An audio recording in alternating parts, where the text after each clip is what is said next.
The storm did not warn her. One moment, the Wyoming sky was a wide-open stretch of pale afternoon blue, and the next, the horizon turned a bruised purple that swallowed the light like a beast opening its jaws.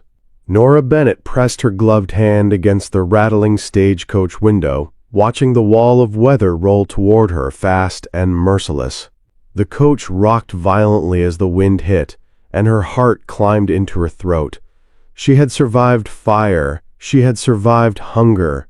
She had survived the dark corners of a saloon, where men paid for songs with their hands instead of coins.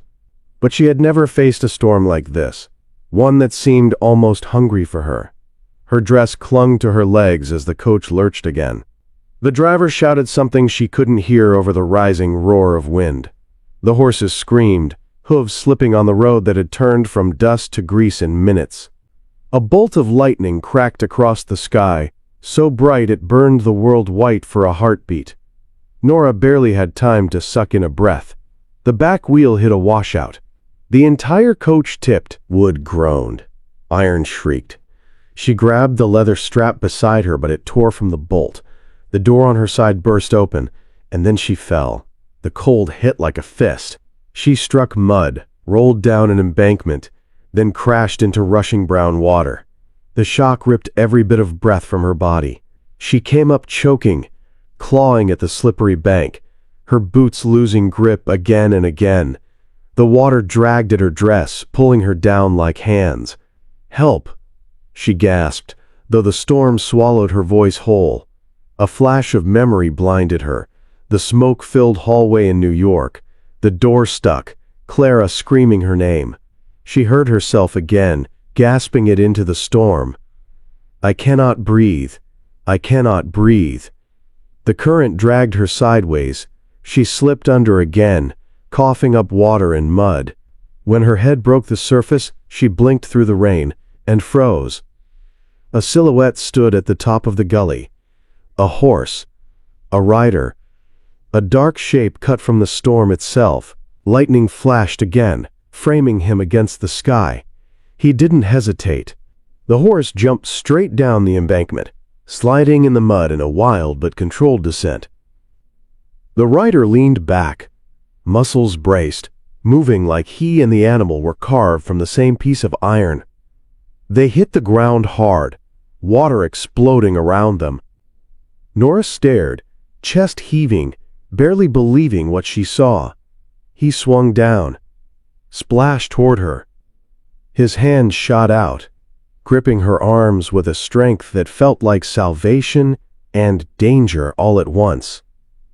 She was shaking so hard, her teeth clattered.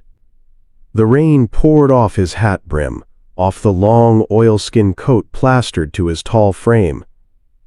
A pale scar cut along his jaw, disappearing into his collar.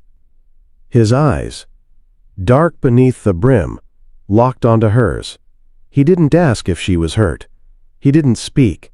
He simply hauled her out of the sucking mud as though she weighed nothing. Cold delirium made her brain scramble for words. Face dripping, hair loose and plastered across her cheeks, dress ruined, dignity soaked through, she gasped out the only thing that rose to her lips. You're getting me all wet." Quote, the storm howled, but the words hung there between them, absurd, small, and ridiculous. The man froze for a heartbeat. Then, in the low rumble of a voice that sounded like thunder rolling over distant hills, he said, "Ma'am, look at yourself. You're already drowned." Before she could respond, his arm wrapped around her waist and lifted her up toward the saddle. His hands were large and rough, warm even through her soaked dress. He boosted her into the saddle with ease, then swung up behind her, his chest pressing firmly against her back. "Hold on to the horn," he ordered. She did. She had to. Her legs were shaking too badly to obey her on their own. The horse lunged up the embankment, hooves tearing into mud as they climbed. When they reached the top, the storm screamed around them. The broken stagecoach leaned sideways in the road. Its axle snapped. The driver was shouting curses at the sky. "Eli!" the driver yelled. "That you?" Was. The man behind her called back, "Your wheel's gone. She'd have drowned." Nora stiffened. Eli! She hadn't even known his name, and yet she'd nearly died in his hands. "You need shelter," the driver insisted. "Can't take her on to town tonight." "She's coming with me," Eli replied, voice rough but steady near her ear. Nora turned her head. I don't know you," she whispered. "You know I pulled you out of a ditch," he said. "That's enough for now." He shifted the reins. His arm came around her to steady her as the horse plunged off the road and into the open prairie. Rain hammered her skin. Cold bit to the bone. Her soaked dress weighed her down like chains, but behind her there was warmth. Heat radiated from him like a furnace. She leaned back without meaning to, his solid chest steadying her. "Just a few miles," he murmured. "Hold on." His voice was steady in the storm, a lifeline. She closed her eyes, feeling the rhythm of the horse beneath them, the storm above them, and the man behind her, who felt like danger and safety tangled into one.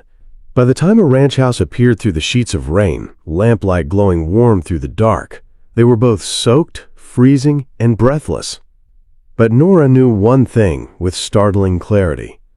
Whatever waited inside that house, it would change her life forever. The morning after, the storm felt unreal. Nora woke, wrapped in a heavy quilt, the cold air of the spare room biting at her nose. For a moment she didn't know where she was.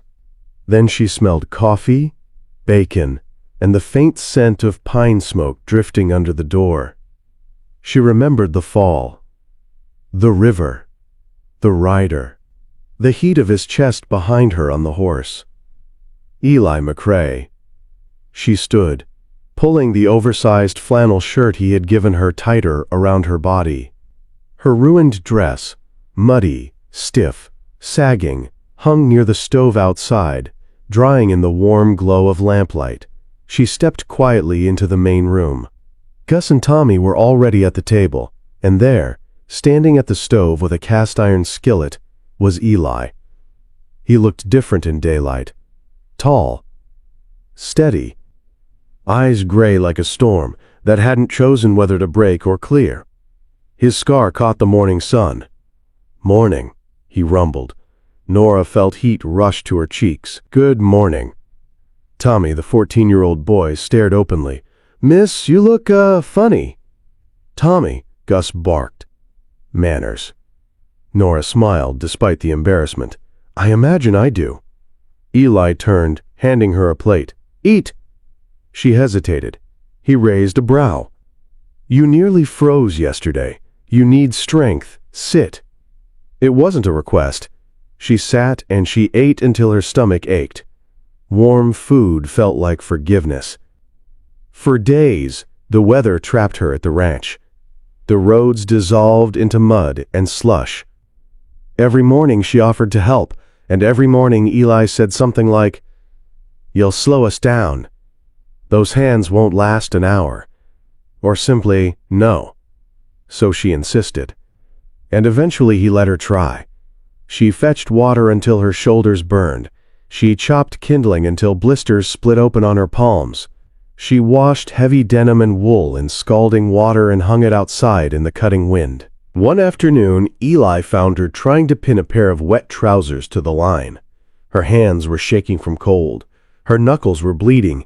He dropped the saddle he was carrying. "You're hurt." "It's nothing," she said, trying to hide her hands. He walked up slowly, then took her hands gently in his. His touch was warm, rough, but careful. He turned her palms over, his brow tightening. "You've been trying too hard," he said. "I'm trying to be useful."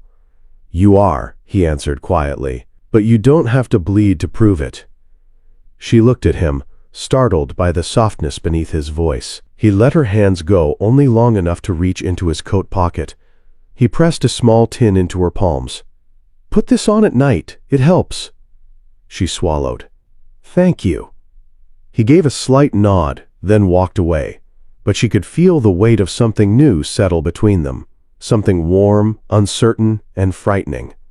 The turning point came on the fourth day. Tommy was trying to work with a young mare in the corral, a jittery, wild thing with white-ringed eyes. When she panicked, Tommy stumbled and fell backward into the mud. The mare reared, hooves flailing. Before Eli could reach the gate, Nora raced through the rails. "Miss Bennett, get out of there," Eli shouted. "She'll crush you." Nora ignored him. She kept her body sideways, non-threatening. She didn't look the mare in the eyes.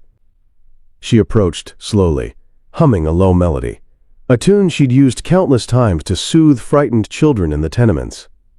The mare's ears flicked. The wild rolling of her eyes slowed.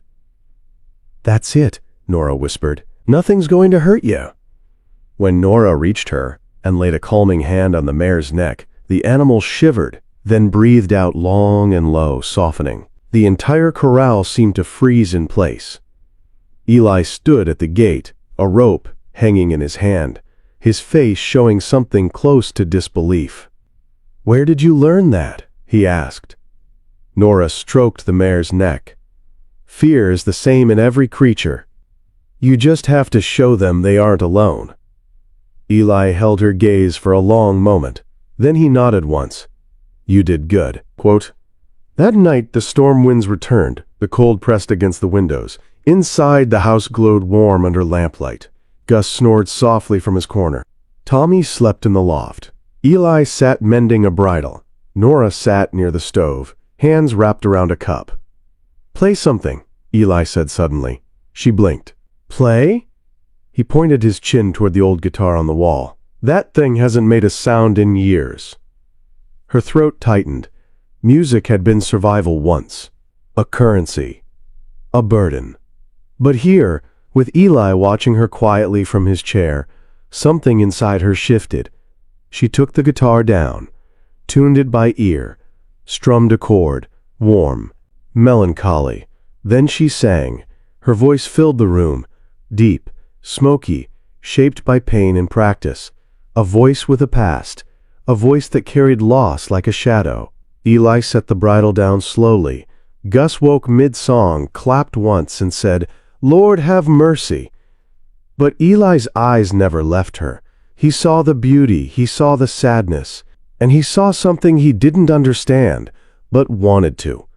When she finished, the room fell quiet. But when Gus joked, "Bet men paid good money to hear that back east," Nora flinched, a small, involuntary reaction, but sharp enough to slice through the air. Eli's expression changed. Something darkened behind his eyes. He studied her silently, as if the pieces of her story were beginning to fall into place. She rose quickly. I should rest." She escaped to her room before the memories could choke her. Eli sat still long after she left, jaw clenched, hands unmoving. He had seen that look before, on women in rough towns, in places where men's greed and cruelty left marks the world couldn't see. He looked toward the closed bedroom door. Nora Bennett was running from something, and for the first time in 10 long years, Eli McCrae cared enough to want the truth. The storm passed overnight, leaving the land washed clean beneath a bright Wyoming sun.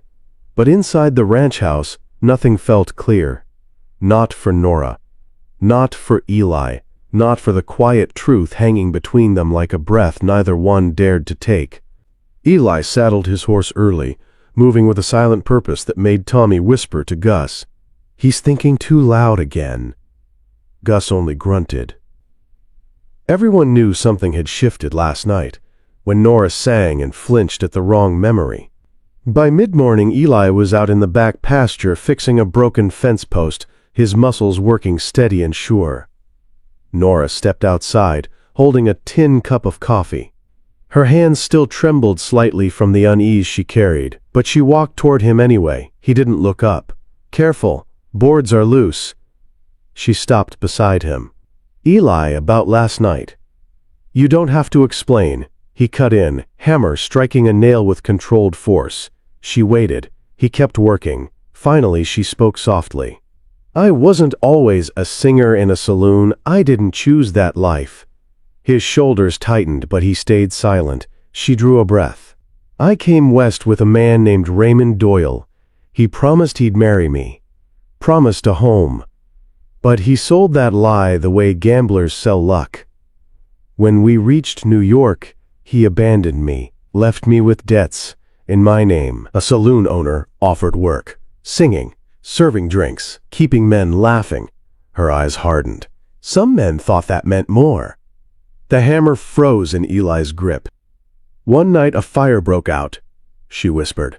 People died. Raymond blamed me, said I caused it. Men believed him. I ran before anyone could stop me. The storm took my stagecoach, but maybe that was mercy. She lifted her chin, voice steady but fragile. Now you know. Eli finally faced her. His jaw worked once. Twice. Then he said in a low, steady voice, "No woman deserves that." The simple truth in his words hit her harder than any blow she'd taken in her past. She felt her throat tighten. "But men talk," she whispered. "Rumors follow. I don't want trouble to reach you." Eli planted the hammer into the dirt and stepped closer, not touching her, but close enough that his presence warmed the cold places inside her. "You think I care what a few loud mouths say? They could ruin your name. I don't live for my name." His voice deepened. "I live for what's right." Nora's breath caught. Before either of them could say more, Tommy sprinted from the house. "Eli, a wagon's coming fast." Eli's eyes narrowed. "Stay behind me," he told Nora. Dust rose on the horizon. A wagon tore across the grassland, pulled by lathered horses. 2 men rode behind it, armed. Nora's heart stopped. Raymond Doyle. She recognized him even at a distance. The fine coat, the cruel posture, the man who stole her trust and left her in the ashes of a life she never wanted. The wagon skidded to a stop near the corral. Raymond jumped down, boots hitting the dirt hard. His polished shoes didn't belong in the raw wild of Wyoming. "There you are," he snarled at Nora. "You cost me money, reputation. You think running changes anything?" Quote. Eli stepped forward so quietly it frightened even Raymond. "That's close enough," Eli warned. Raymond sneered. "And who are you, her new protector?" Eli didn't blink. "Go home." Raymond laughed. "Not without what's mine." Nora's chest constricted. "I'm not yours. I never was." Raymond whipped a pistol from his coat. Eli moved instantly. He pulled Nora behind him, his body shielding hers like a living wall. His hand dropped to the revolver at his hip. The world seemed to narrow to the space between the 2 men. Raymond's voice dripped venom. "You point that gun at me, rancher, and you'll regret." He didn't finish, because Eli stepped closer, eyes like steel, voice low enough to shake the ground. "You came onto my land," he growled. "You threatened a woman under my roof. That was your first mistake." Raymond's hand trembled on his pistol. "She's a liar, a runaway. That was your second mistake," Eli said. The hammer on his gun clicked back. For a tense moment, neither man breathed. Then Gus fired a warning shot from the porch, the bullet kicking up dirt inches from Raymond's boots. Raymond startled violently. Tommy shouted, "We got you surrounded, mister." They didn't, but Raymond didn't know that. He stumbled backward, looked from Eli's steady aim to Nora's shaking form. Rage twisted his face, but fear won. "Fine," he spat. "Keep her. She'll only bring you trouble." He climbed back on his wagon. The horses lunged forward. Dust swallowed him as he fled. The silence afterward felt heavier than the storm that had nearly drowned her. Eli holstered his gun and turned to Nora. "You're safe here," he said. "No one will harm you again." She shook her head, eyes burning. "You didn't have to stand up for me." "Yes," he answered softly. "I did." The wind lifted her hair. The sun warmed her cold skin.